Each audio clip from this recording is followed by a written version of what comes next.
enjoying these finals thus far? You have a team from Canada in the NBA Finals. Put that in perspective of what it means to the NBA. Yeah, I'm thrilled, and I think symbolically, in terms of this league being global, the fact that the finals are outside of the United States for the first time means a lot to this league, and I think it's representative of the fact that we have a league now that's made up of players, that 25% of the players from outside the United States. Right. I think it's special being here, frankly. I mean, you and I were just talking about it. The last finals that will ever be in this building, obviously, as the team moves on to San Francisco.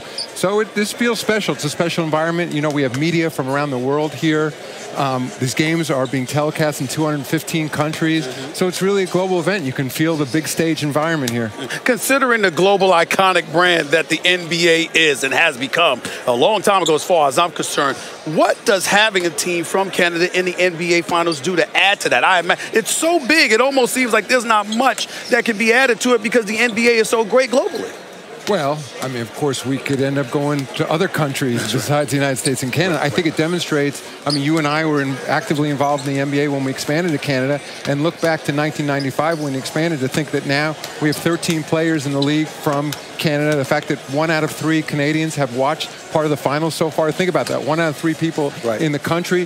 The fact that on a grassroots basis, kids, boys and girls are playing basketball. So that's an indication for the league of what kind of impact we can have when we plant an actual flag in a market. So I'm not about to announce that we're putting additional teams overseas, but technology changes, transportation changes, and if we're truly going to be a global league, over time, it's inevitable that we'll expand to other places. Just a quick question as an aside. Do you foresee expansion in the United States in terms of, another NBA team from the States? I don't foresee it at the moment. I mean, there's a bunch of great markets out there that we're not in right now, and it's something that comes up all the time. I'd say, I've said this before, we're so focused on having 30 competitive teams in this league right now that that's where all our concentration is. But at some point, we'll be looking at it. Adam Silver, I want to get back to the Toronto Raptors for a quick second because I think about a superstar like Kawhi Leonard, and there is no question. He is a superstar, but he's one of those quiet superstars. I understand how big the NBA is and what have you, but you know what? He's like a miniature Tim Duncan. Very, very little to say.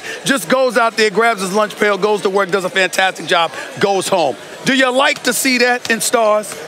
Because, I mean, again, the players promote with their play, but still in all, their mouths do help sometimes. Absolutely. I mean, I love when guys are authentic. Right. And just like Tim was authentically himself, so is Kawhi. Right. I mean, and when, and I think we all know, we around the league, fans know, when it seems phony, frankly, when a guy comes out and is promoting something that is just frankly not real or and is inauthentic. I think with Kawhi, as you get to know him, that's exactly who he is. And I think that's why he's such an incredibly popular player. That's why they love him in Canada. That's why they love him around the league. Do these finals miss LeBron James? Because he did go to 8 straight. He's one of the greatest players in the world, universally recognized as that statesman for the game, ambassador for the game of basketball. Do these finals miss him? I don't think they miss him, but I will say when you have a player at his level who's in the category of one of the greatest ever, who's been in 8 finals in a row, he's an enormous presence in this league.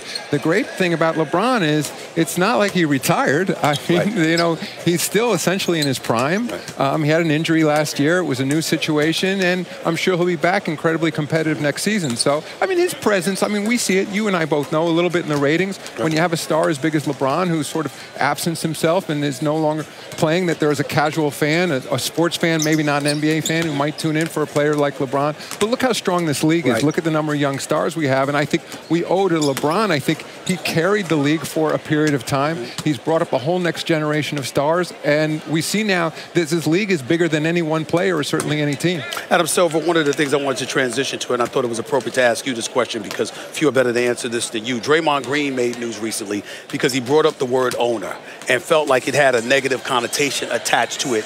Owners like Mark Cuban certainly didn't have, they had a problem with that kind of take on the matter. Where do you stand on that? How did you feel about what Draymond Green had to say about having a problem with the word owner? I, of course, respect his point of view. If that's how he feels and that's how other players feel, I think we have to be responsive. As you know, in our league, you know, the difficulty, it's hard not to say the word owner either in the sentence, because people say, who are you referring to? What I was about to say is, in our league, the formal name for our team owners is the governor. And then we have alternate governors, so that we don't technically use the name owner. The problem is, it's such a popular term in terms of culture and the media that it will take a while to transition out of that name. But if there is if people are sensitive, if players are sensitive about it, we should be looking for another title for the position. I know that in some team principals call themselves the chairman. You know, we have the word governor. Some are the CEO of the organizations. So, terminology we see in that words come to have different meanings and different connotations. So I don't think we're locked in stone, certainly, to that label for the person who owns the team. But it's even saying the sentence makes it hard to not use that word. One would ask, how do you do it? Because you definitely are the boss. You're the czar. You're commissioner of the National Basketball Association. You can bring the hammer down when you need to, but you're incredibly fair-minded. You have a great relationship with the players. And by and large, it's because they say, hey, Adam Silver has an open-door policy. He lets everybody express themselves and speak their mind. In this day and age, in the culture that we're living in, it's not only something that you support, you absolutely encourage it. Why do you do it? How do you do it? I do it because I think it's the right way to run a business in this day and age. And when I talk to my counterparts who run other successful enterprises, I don't think their policy is all that different. I mean, for employees, whether they're talent, as we might refer to our players, or whether they're just sort of the journeyman workers in an organization, I think in this day and age, you need transparency. You need to respect the people you're working with. You need to listen to them. That's how you can run a great business. And I think we all respect for each other in this league. And let me just add, those people formerly known as the owners, I think they deserve a lot of the credit as well, because we have a really progressive group of people in this league. And, Michael Jordan is a governor in this league. And I think, that by Grant Hill now is an alternate governor in this league. By having people like that and Steve Ballmer now joining, and Mark Cuban, as you mentioned, I mean, I should mention all of them, that have a progressive view about how you run a business, that's what enables me to have that kind of policy. So it's not just talk. So that when we sit down with players, we're able to really have a serious partnership and take into account how the people who drive this league really feel about how it's operated. And we don't agree on everything, and I'm sure Michelle Roberts would tell you that. Yes, she's executive director of the Players Association. But we all respect each other. Right. And so when we have disagreements, we try to keep them behind closed door. And we also try to compromise, which is something you don't see a lot of these days. Wow. Adam Silver, deeply appreciate your time, Commissioner. Thanks you so much for your business schedule. A lot more to come. Don't go anywhere. We got a lot more coming up. The show is far from over. Warriors owner Joe Lacob joins us after the break. And I've got some questions about